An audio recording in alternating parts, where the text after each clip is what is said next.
Good morning everyone.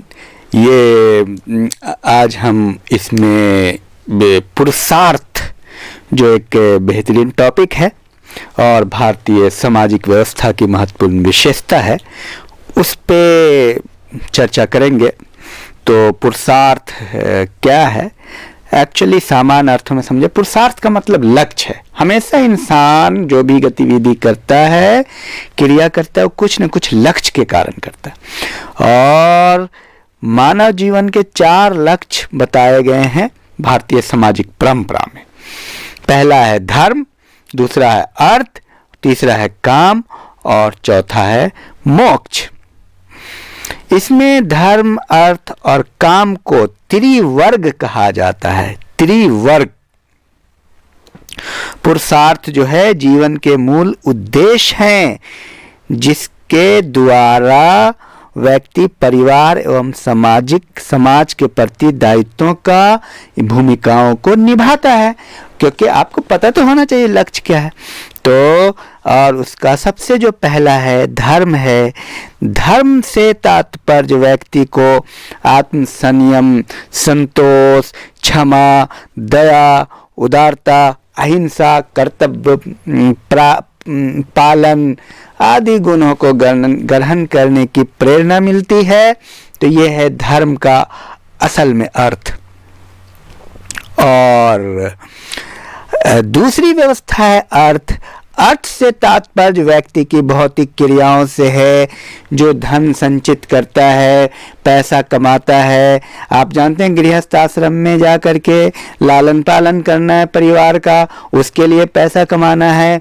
तो ये अर्थ से संबंधित है। व्यक्ति को धन से दूर नहीं भागना है, क्योंकि वो साधन के रूप में खुद व्यक्ति एवं समाज का अस्तित्व है।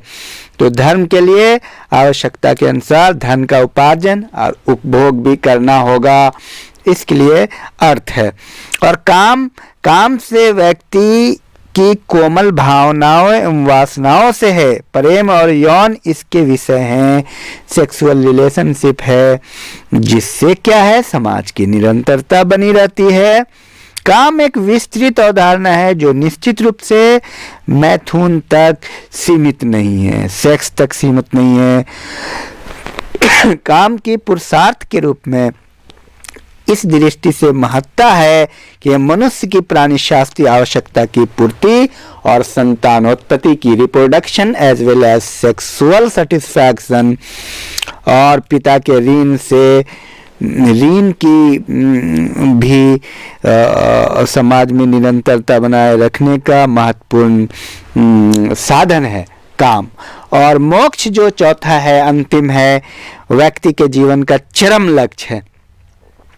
व्यक्ति तीनों पुरुषार्थ जैसे धर्म, अर्थ, काम, तीनों पुरुषार्थ द्वारा मोक्ष की प्राप्ति का प्रयास संभव हो सकता है, जो कि साध्य है। अगर कोई भी व्यक्ति धर्म, अर्थ और काम बढ़िया से नहीं करेगा तो उसको मोक्ष की प्राप्ति सही से नहीं मिल पाएगी।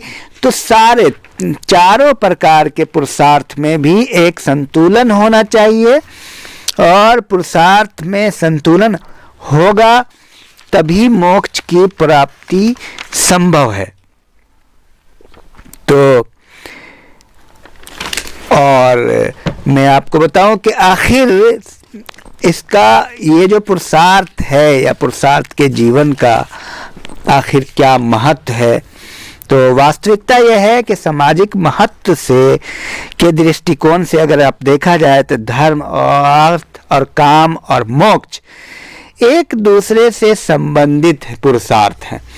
ऐसा नहीं है कि धर्म अलग है, अर्थ अलग है। जब आप अर्थव्यवस्था कमाएंगे तो धर्म भी पूरा होगा। धर्म, अर्थ और काम एक दूसरे से इंटर रिलेटेड है और किसी एक को दूसरे की तुलना में अधिक महत्व नहीं कहा जा सकता है। मनुस्मृति में कहा गया है कि कुछ व्यक्ति धर्म और धर्म को ही श्रेष्ठ कहते हैं, कुछ काम को और कुछ अर्थ को, जबकि कुछ व्यक्ति केवल धर्म अथवा अर्थ को ही श्रेष्ठ कहते हैं। परंतु वास्तविकता ये है कि तीनों ही पुरुषार्थ समान रूप से श्रेष्ठ है। PH प्रभु कहते हैं, पुरुषार्थ को भारतीय सामाजिक जीवन का एक मनोवैज्ञानिक तथा नैतिक आधार मानते हैं।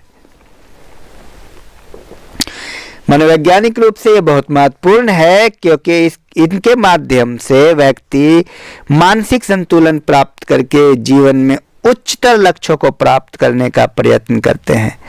नैतिक आधार पर पुरुषार्थ का महत्व इस तथ्य से समझा जा सकता है कि पुरुषार्थ की सहायता से समाज में मानवीय गुणों और त्याग में जीवन को प्रोत्साहन दिया जाता है। और आपको मैं ये बता दूं, इस पुरुषार्थ के कारण मतलब समाज में सामाजिकरण नियंत्रण बना रहता है। अगर समाजशास्त्रीय दृष्टिकोण से देखें तो देखिए, आश्रम व्यवस्था, वर्ण व्यवस्था, पुरुषार्थ जो है समाज में सामाजिकरण लाता है और सामाजिक नियंत्रण में संतुलन बनाता है। इस प्रकार सामाजिक व्यवस्था संतुलित रूप से चलती है, विचलन नहीं होता है और अपराध होने की संभावना कम हो जाता है। और साथ ही साथ मैं आपको ये बता दूं कि ऋण भी 4 प्रकार के हैं। ऋण और यज्ञ का भी वर्णन है। ऋण एवं यज्ञ भारतीय समाज का शास्त्रीय आधार ऋण तथा यज्ञ भी है। ऋण और यज्ञ भारत में यह मान्यता है पाई जाती है कि ऋणों में से भरे संसार में जन्म लेते हैं। हमारे ऊपर कुछ ऋण है, कर्ज है, कुछ पिता का कर्ज है, कुछ देवता का कर्ज है, ऐसा माना जाता है। गृहस्थ आश्रम ऋणों से ऋण होने का अवसर प्रदान करता है। ऋण 5 प्रकार के ऋण माने जाते हैं। देव ऋण जो देवताओं के प्रति ऋण है, ऋषि ऋण गुरु के प्रति ऋण है, पितृ ऋण माता पिता के प्रति ऋण है, अतिथि ऋण अतिथियों के प्रति ऋण है, भूत ऋण जीवधारियों के प्रति ऋण ऋणों में होते हैं। तो और कई प्रकार के यज्ञ भी होते हैं। इस विशेष करके 5 महायज्ञों की बात कही गई है, जिसको काफी महत्व दिया जाता है और उसको स्वीकार किया जाता है। देव यज्ञ देवताओं के लिए होम, ऋषि यज्ञ या ब्रह्म यज्ञ वेद अध्ययन के लिए, पितृयज्ञ पितरों के लिए श्राद्ध, अतिथि यज्ञ अतिथि सत्कार, भूत यज्ञ में जीवधारियों के लिए बलि प्रदान करना। और एक कॉन्सेप्ट है संस्कार का। संस्कार का क्या अर्थ है ये भी जानना जरूरी है। इसमें संस्कार जो है शुद्ध धार्मिक क्रियाओं तथा व्यक्ति के बौद्धिक, मानसिक और वैदिक परिष्कार के लिए अनुष्ठान किया जाता है। संस्कार का मतलब शुद्धि से है, प्योरिटी से है, मतलब संस्कृत हो जाने से है। संस्कार शुद्धिकरण की एक प्रक्रिया है। संस्कारों की संख्या 16 बताई गई है, जिसमें 3 जन्म के पहले के संस्कार हैं, जबकि 13 जन्म के पश्चात हैं।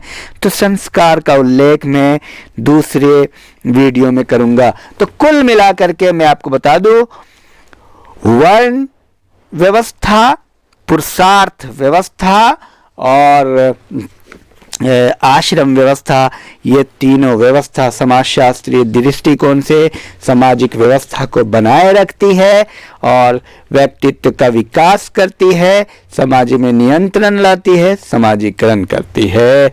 धन्यवाद।